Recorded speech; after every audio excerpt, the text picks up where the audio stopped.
नमस्कार दोस्तों, एक बार फिर से स्वागत है आपका हमारे चैनल फाइनेंशियल गुरु में।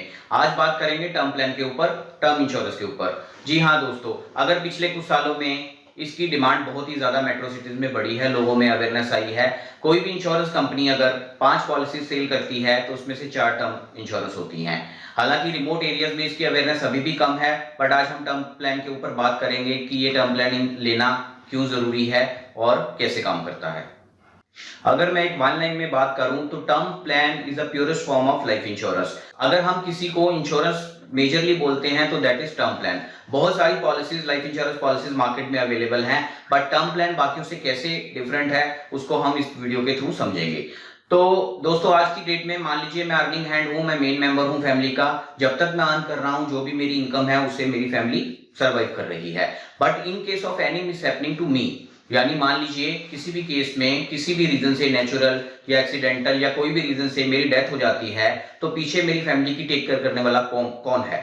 तो उस केस में ये वर्क करता है टर्म इंश्योरेंस। तो टर्म इंश्योरेंस आपके बाद आपकी फैमिली की देखरेख करता है, जिसका अल्टरनेट कुछ नहीं हो सकता। कोई भी इन्वेस्टमेंट टर्म प्लान को कवर नहीं कर सकती है। तो इस वीडियो को जरूर ध्यान से देखिए कैसे। टर्म इंश्योरेंस के क्या बेनिफिट्स हैं? Affordable coverage. दोस्तों, बहुत ही कम प्रीमियम में बहुत बड़ा सम एश्योर्ड आप ले सकते हैं टर्म प्लान के अंडर, जो कि बाकी पॉलिसीज में पॉसिबल नहीं है। डबल प्रीमियम काम करता है टर्म इंश्योरेंस में, यानी एक बार आपकी जो भी करंट एज है, आपने टर्म इंश्योरेंस ले ली और वो कवरेज आपने मान लीजिए 80 ईयर तक ली है, तो 80 ईयर तक सेम प्रीमियम ही रहेगा आपका। हेल्थ इंश्योरेंस की तरह ये प्रीमियम हर 5 साल बाद नहीं बढ़ेगा।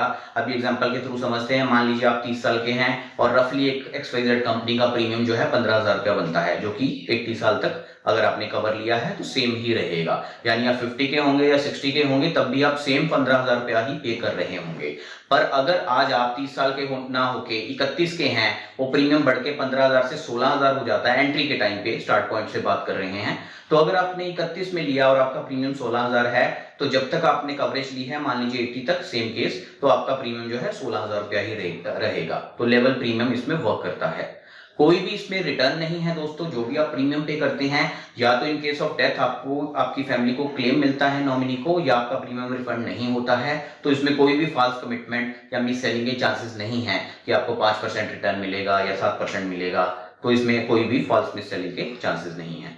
बहुत सारे ऑप्शन अवेलेबल हैं टर्म प्लान को लेने के लिए। अगर आप चाहते हैं कि आपने 80 ईयर तक का कवर लेना है, आपकी एज है 30 ईयर की, पर आप चाहते हैं इतना लंबा प्रीमियम हर साल आप नहीं भर पाएंगे, तो 5 साल वाला ऑप्शन भी अवेलेबल है, जिसमें आप 5 ईयर के लिए पे करेंगे, बट आपका कवर जो रहेगा वो 80 तक रहेगा। ऑब्वियसली इस केस में प्रीमियम हाई रहेगा।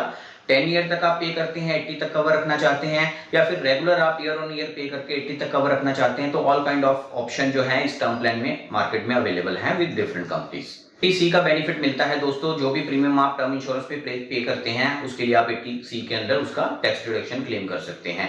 और इसका जो भी आपको क्लेम अगर इनकेस मिलता है, अगर आप क्लेम करते हैं, डेथ क्लेम मिलता है आपके नॉमिनी को, वो 1010D के अंडर टैक्स फ्री है। उस पर कोई भी टैक्स नहीं लगेगा। अगर 1 करोड़, 2 करोड़, 5 करोड़ जो भी अमाउंट नॉमिनी को मिलेगी, that is entirely tax free. अगर दोस्तों आपने किसी भी तरह की लाइबिलिटीज ली रखी हैं या लोन ले रखा है, तो इट इज हाईली रिकमेंडेड कि आप टर्म प्लान को जरूर लीजिए, क्योंकि लोन तो आपको पे करना ही करना है। अगर आप सर्वाइव कर रहे हैं, आप हैं, तो आप लोन की टेक केयर कर रहे हैं। तो दोस्तों, लोन ऑब्लिगेशन को पे करने के लिए टर्म प्लान आपका मस्ट है। जितना आपका लोन है, कम से कम उतना टर्म इंश्योरेंस तो आपका जरूर इन प्लेस होना चाहिए। टर्म प्लान की कुछ लिमिटेशन भी हैं। आप प्रीमियम पे करते हैं, वो सारे का सारा फोरफिट हो जाता है, यानी या तो डेथ क्लेम आएगा या फिर वो प्रीमियम फोरफिट हो जाएगा। उसके प्रीमियम के ऊपर कोई भी रिटर्न जो है आपको वो नहीं मिलेगी। आज भी दोस्तों टर्म प्लान की, जैसे कि मैंने बताया, रिमोट एरियाज में अवेयरनेस बहुत कम है, जिसको बढ़ाने की जरूरत है। टर्म प्लान आप तभी ले सकते हैं अगर आप हेल्दी हैं। आज आप एक अनहेल्दी स्टेज को सोच रहे हैं, मैं टर्म प्लान को अप्लाई कर दूं, तो वो नहीं हो सकता। बहुत सारे केसेस में मेडिकल डिमांड किया जाता है कंपनी की तरफ से जब आप टर्म प्लान अप्लाई करते हैं।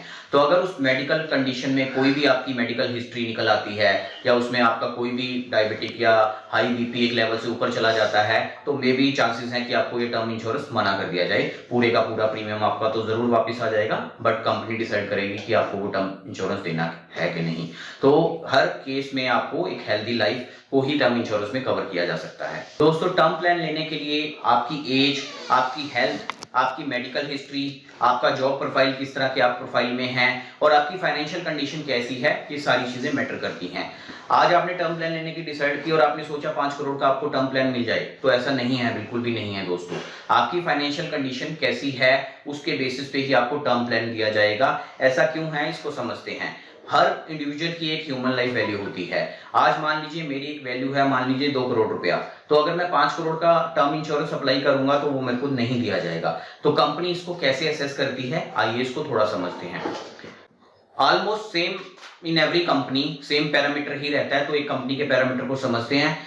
टर्म प्लान जो है 18 ईयर से कम किसी को भी नहीं दिया जा सकता, यानी कि अगर आप मेजर हैं तो ही आप टर्म इंश्योरेंस ले सकते हैं। तो अभी मान लीजिए फाइनेंशियल पैरामीटर को समझते हैं दोस्तों। अगर आपकी उम्र 18 साल से लेके 35 साल के बीच में है और आपकी रिटर्न जो है वो 10 लाख की है, पिछले 3 साल की रिटर्न का एवरेज लिया जाता है, अभी मान लीजिए 3 साल की रिटर्न का एवरेज आता है आपका 10 लाख, तो 25 गुना तक आपको इंश्योरेंस दी जाती है। 25 इंटू 10 लाख कर दिया जाएगा। अगर आपकी उम्र 18 से 35 के बीच में है तो 2.5 करोड़ रुपया, यानी कि आप सारी इंश्योरेंस कंपनीज जितनी भी टर्म इंश्योरेंस प्रोवाइड करती हैं सबका मिला के, ऐसा नहीं है कि आपने 2.5 का एक कंपनी से ले लिया, 2.5 करोड़ का दूसरी कंपनी से ले लिया, सबका इंश्योरेंस मिला के, कवर मिला के आप 2.5 करोड़ से ऊपर नहीं ले सकते हैं। ये देखना पड़ेगा दोस्तों आपको। अगर आपकी उम्र 36 से लेके 45 तक है तो आपको 20 गुना ही आपका मिलेगा। सेम बात करते हैं, 10 लाख की आपकी रिटर्न है, 20 गुना 2 करोड़ रुपया बना, तो सारी इंश्योरेंस कंपनी को मिला के 2 करोड़ से आप ऊपर नहीं ले सकते हैं। अगर आपकी उम्र 46 से लेके 55 तक है तो आपको रिटर्न का जो है 15 गुना ही मिलेगा। तो इस तरह जैसे जैसे आपकी एज बढ़ती जाएगी उस तरह से वो जो फाइनेंशियल एलिजिबिलिटी है आपकी कम होती जाएगी। तो किसी भी अमाउंट का आप इंश्योरेंस नहीं ले सकते हैं। ये फाइनेंशियल एलिजिबिलिटी को कैलकुलेट करने का रफली पैरामीटर है। अगर आपकी एलिजिबिलिटी 2 करोड़ है, आप 5 करोड़ अप्लाई कर भी देते हैं, तब भी कंपनी की तरफ से डिसीजन आ जाएगा कि you are eligible for 2 CR, 2 crore. अब इसमें दोस्तों एक पॉइंट आपको और समझना पड़ेगा।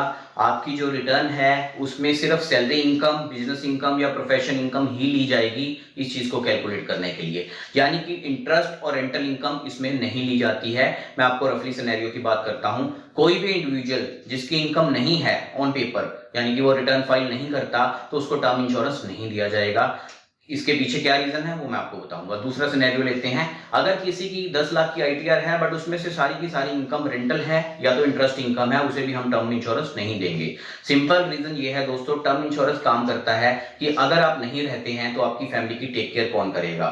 तो कंपनी अज्यूम करती है कि अगर आपको रेंटल इनकम आ रही है या इंटरेस्ट इनकम आ रही है, तो इन केस ऑफ मेन इंडिविजुअल अगर वो नहीं भी रहता है या अगर इन केस मिसहैपनिंग हो भी जाती है उनके साथ, फिर भी रेंटल इनकम तो कंटिन्यू रहेगी, रेंटल इनकम तो उनको आती रहेगी, इंटरेस्ट इनकम तो उनकी फैमिली को आती रहेगी। तो इसमें आपका कंट्रीब्यूशन कोई नहीं है। जो ब्रेड विनर है या मेन अर्निंग मेंबर है उसका एक्टिवली कंट्रीब्यूशन कुछ नहीं है उस इनकम को जनरेट करने के लिए, तो इसलिए उस इनकम को टर्म प्लान की कैलकुलेशन में कंसीडर नहीं किया जाता। जो भी आपकी सैलरी इनकम है, एक्टिवली आप काम कर रहे हैं, बिजनेस इनकम है या आपकी प्रोफेशनल इनकम है, तो इनका कॉम्बिनेशन मिला के ही आपको कैलकुलेशन बनाई जाएगी आपको टर्म इंश्योरेंस देने के टाइम पे। तो दोस्तों टर्म प्लान के ऊपर एक बात बोलना चाहूंगा, अगर आपने टर्म प्लान नहीं लिया है तो दैट मींस आपने फाइनेंशियल प्लानिंग ढंग से नहीं किया है।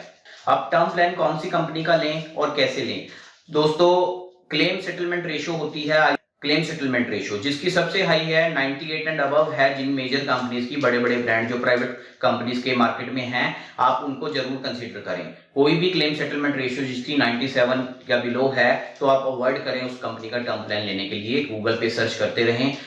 टर्म प्लान लेने से पहले अपने ट्रस्टेड एडवाइजर से जरूर पूछें कि इस कंपनी की क्लेम सेटलमेंट रेशियो कौन सी है, और आपको गूगल में भी सर्च करके वो पता चल जाएगा। तो 98 एंड अबव कोई भी क्लेम सेटलमेंट रेशियो 4-5 कंपनीज की हैं, उनमें से आप कोई भी कंपनी एक अच्छी सेलेक्ट कर सकते हैं। तो टर्म प्लान खरीदने से पहले दोस्तों आपको कुछ कंफ्यूजन रहती होगी, तो कुछ हद तक मैं उसको दूर करने की कोशिश करूंगा। जैसा कि मैंने बता दिया, क्लेम सेटलमेंट रेशियो कंपनी की आपको चेक करनी है टर्म प्लान लेने से पहले। दूसरा, हर कंपनी का जो बेसिक टर्म प्लान है वो सेम है, यानी कोई भी डेथ होती है, पॉलिसी इश्यूज होने के बाद अगर मिसहैपनिंग हो जाती है, डेथ हो जाती है, तो हर केस में वो जितना भी आपने कवर लिया है 1 करोड़ 2 करोड़ का, वो सम एश्योर्ड पेबल है नॉमिनी को। बट कुछ एडिड फीचर हैं कुछ कंपनीज के प्लान में, जैसे कि one is terminal illness rider. उसमें क्या होता है कि अगर वो राइडर ऐड कर दिया जाता है, यानी बेसिक प्लान तो आपको लेना ही पड़ेगा, बट विद एडिशनल कॉस्ट कुछ पैसा आपसे और लेंगे। वो 15,000 का प्रीमियम है तो मान लीजिए 2,000 रुपया एडिशनल लेंगे। Terminal illness benefit rider add कर दिया जाता है।